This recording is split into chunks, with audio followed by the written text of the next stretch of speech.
Next topic क्या है, metre bridge. Metre bridge क्या चीज होती है? मीटर ब्रिज एक ऐसा इंस्ट्रूमेंट है, मीटर ब्रिज एक ऐसा इंस्ट्रूमेंट है जो अननोन रेजिस्टेंस की वैल्यू फाइंड करने के लिए यूज किया जाता है।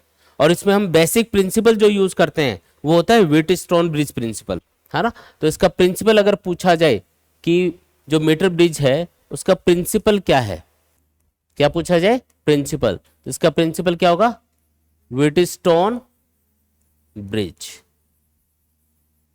समझ में आया क्या?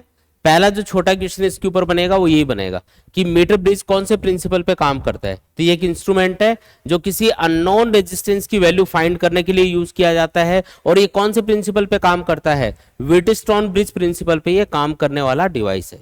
क्लियर? अच्छा जी, ठीक है। और यूज भी लिख देता हूं इसका, यूज होता है to find the value of unknown resistance. जैसे आपके पास कोई वायर है या कोई रेजिस्टेंस है जिसकी वैल्यू आपको, रेजिस्टेंस की वैल्यू पता नहीं है। कोई वायर हो सकता है जिसका रेजिस्टेंस हमको पता नहीं है, या कोई रेजिस्टर है जिसका रेजिस्टेंस पता नहीं है। तो आपको क्या करना है, उसकी वैल्यू फाइंड करने के लिए इस इंस्ट्रूमेंट को यूज करना है। अब इसमें क्या क्या चीजें लगी हुई हैं, कैसे ये काम करेगा वो समझते हैं। देखो इस डायग्राम के अंदर हमने ये कुछ कॉपर की स्ट्रिप लगा रखी है ना, ये दिखा रखी है यहाँ पे। ये येलो कलर में क्या है, ये कॉपर स्ट्रिप है। ये थिक कॉपर स्ट्रिप होती है, मोटी मोटी कॉपर की स्ट्रिप होती है। और इनको मोटा इसलिए रखा जाता है ताकि इनका रेजिस्टेंस मिनिमम हो। आपको पता है किसी भी वायर का क्रॉस सेक्शनल एरिया जितना कम होगा उतना ही ज्यादा उसका रेजिस्टेंस होगा। तो यहाँ पे क्रॉस सेक्शनल एरिया या इनकी जो थिकनेस है वो ज्यादा इसलिए रखी जाती है ताकि इनमें इजीली करंट फ्लो हो, इनका रेजिस्टेंस मिनिमम हो, अननेसेसरी वोल्टेज ड्रॉप नहीं हो इसके अंदर। ठीक है, ये इन कॉपर स्ट्रिप्स का यूज है। फिर ये क्या लगा रखा है यहाँ पे, ये है गैल्वेनोमीटर। जी मतलब गैल्वेनोमीटर। ये एक डिवाइस है जो कि करंट को मेजर करता है, साथ में ये करंट की डायरेक्शन भी बता सकता है। देखो इसमें जो स्केल होता है ना कुछ इस टाइप का होता है गैल्वेनोमीटर के अंदर। ये इसका पॉइंटर है, 0 बीच में लिखा होता है और दोनों साइड में ऐसे रीडिंग्स लिखी होती है, 1 2 3 1 2 3। पॉइंटर दोनों साइड में मूव कर सकता है इसके अंदर। अगर सर्किट में करंट की डायरेक्शन चेंज होती है तो इसके डिफ्लेक्शन की डायरेक्शन बदल जाती है। जैसे मान लो किसी सर्किट में करंट किसी एक डायरेक्शन में है तो इसमें जो डिफ्लेक्शन आएगा वो इधर आएगा। और अगर आप उसी सर्किट में करंट की डायरेक्शन रिवर्स कर दोगे तो इसमें डिफ्लेक्शन उल्टा आने लग जाएगा। तो डिफ्लेक्शन की डायरेक्शन देख के हम क्या पता लगा लेंगे कि सर्किट में करंट की डायरेक्शन सेम है या फिर चेंज हो रही है। ठीक है, डिफ्लेक्शन इधर आएगा तो अलग डायरेक्शन में करंट है, इधर आएगा तो उससे अपोजिट डायरेक्शन में करंट है। ठीक है, और कितना करंट है वो तो रीडिंग देख के पता चलेगा, 1 एम्पियर 2 एम्पियर 3 एम्पियर। तो पॉइंटर जितना आगे जाएगा उसके हिसाब से डिफ्लेक्शन देख के हम पता लगा लेंगे कि कितना करंट है इसके अंदर। अच्छा, ये क्या लगा रखा है, ये एक सेल लगा रखा है जिससे हम सर्किट में करंट फ्लो करेंगे। अच्छा, ये क्या चीज है यहाँ पे, ये एक मीटर स्केल लगा रखा है। इसका नाम मीटर ब्रिज क्यों रखा जाता है, क्योंकि ये व्हीटस्टोन ब्रिज प्रिंसिपल पे काम करता है और इसमें हम 1 मीटर लेंथ का ये एक वायर यूज करते हैं। ये तो स्केल लगा रखा है यहाँ पे रीडिंग लेने के लिए, बाकी ये जो वायर यहाँ पे दिखा रखा है ये 1 मीटर लेंथ का होता है, 100 सेंटीमीटर लेंथ का होता है। तो इसलिए 1 मीटर लेंथ का वायर यूज करें ना, तो इससे हमने वर्ड ले लिया मीटर। और कौन से प्रिंसिपल पे ये काम करता है, व्हीटस्टोन ब्रिज, तो उसका ब्रिज ले लिया, तो मिला के क्या बना दिया, इसका नाम मीटर ब्रिज बोल दिया इसको। ठीक है, अच्छा ये जो वायर है इसके लिए भी आपको इसके ऊपर भी क्वेश्चन पूछा जा सकता है। ये जो वायर है ये कौन से मटेरियल का बना होता है, तो ये एक अलॉय होता है। और अलॉय जो होता है ना उनका रेजिस्टेंस काफी ज्यादा होता है। आपको बताया था जितने भी अलॉय होते हैं उनका रेजिस्टेंस काफी ज्यादा होगा। तो ये एक अलॉय है, क्या नाम है इसका या क्या मटेरियल है ये, तो या तो ये होगा कॉन्स्टेंटन या फिर होगा मैंगनीन। क्या होगा, या तो होगा कॉन्स्टेंटन या फिर क्या होगा मैंगनीन। ये अलॉय होते हैं, कॉन्स्टेंटन भी एक अलॉय है और मैंगनीन भी एक अलॉय होता है। इनकी खास बात क्या है, खास बात यह है कि इनका रेजिस्टेंस काफी ज्यादा होता है और इनका temperature coefficient of resistance alpha ये काफी कम होता है। रेजिस्टेंस ज्यादा होता है, रेजिस्टेंस मतलब ये करंट को फ्लो होने से ज्यादा रोकेंगे। और अल्फा यानी टेम्परेचर कोफिशिएंट ऑफ रेजिस्टेंस लो होने का मतलब अगर इन वायर्स का, इन मटेरियल्स का टेम्परेचर आप चेंज करोगे तो इनका रेजिस्टेंस मिनिमम चेंज होगा। ये जो टेम्परेचर कोफिशिएंट ऑफ रेजिस्टेंस है ये क्या बताता है हमको कि किसी भी मटेरियल का टेम्परेचर चेंज करने से उसका रेजिस्टेंस कितना चेंज हो रहा होगा।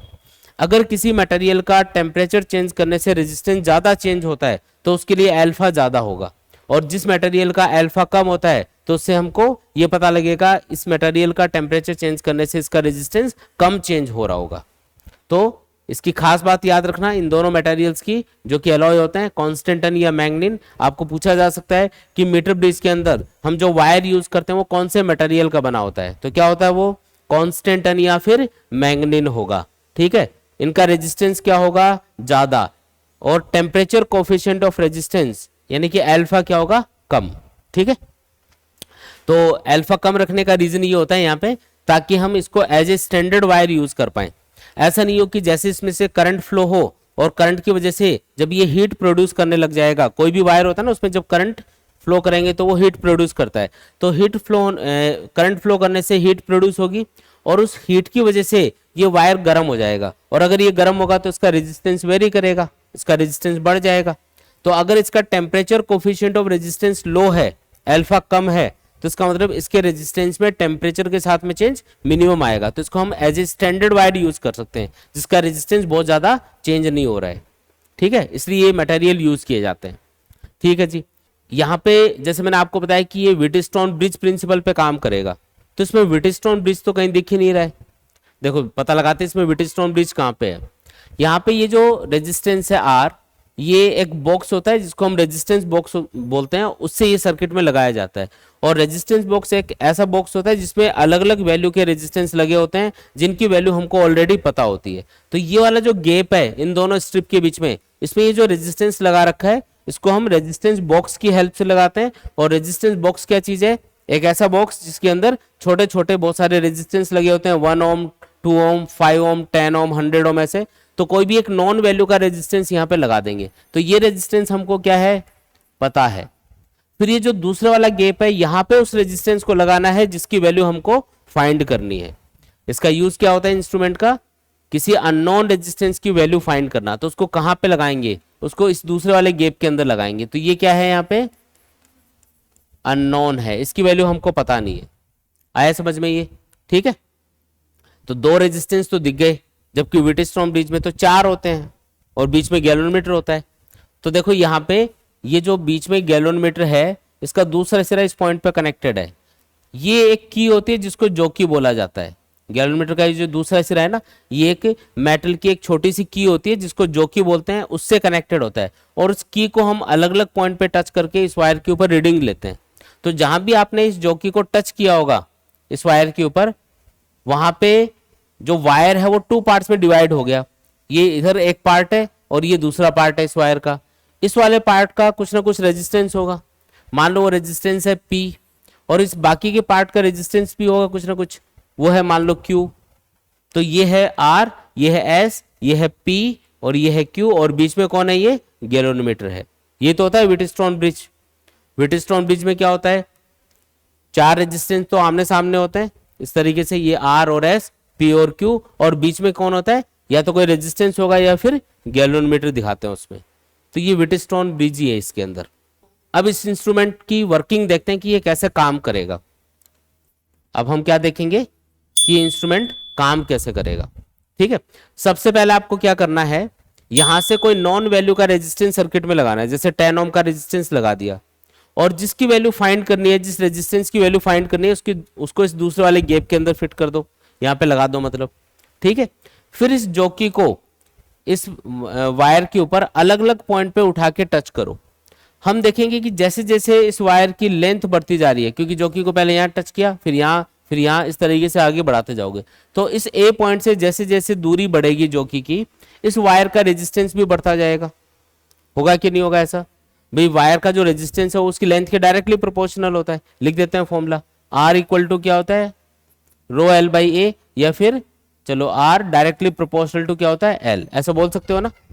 R जो लेंथ है उसके यानी रेजिस्टेंस है वो लेंथ के डायरेक्टली प्रोपोर्शनल होता है। रेजिस्टेंस का फॉर्मूला होता है R equal to rho L by A, उसी से मैंने ये लिखा है। तो रेजिस्टेंस लेंथ के क्या होगा, डायरेक्टली प्रोपोर्शनल होगा। तो जैसे जैसे आप इस पॉइंट से दूर होते जा रहे हो, रेजिस्टेंस बढ़ता जा रहा है इस वाले पार्ट का। ठीक है, ये वाला जो पार्ट है इसका रेजिस्टेंस इंक्रीज होगा क्योंकि ये लेंथ के डायरेक्टली प्रोपोर्शनल है। ठीक है, फिर एक पॉइंट ऐसा आपको नजर आएगा यहाँ पे, जहां पे अगर आप जॉकी को टच करोगे तो ये जो गैल्वेनोमीटर है ये जीरो करंट शो करेगा। कितना करंट शो करेगा? जीरो। ऐसा क्यों?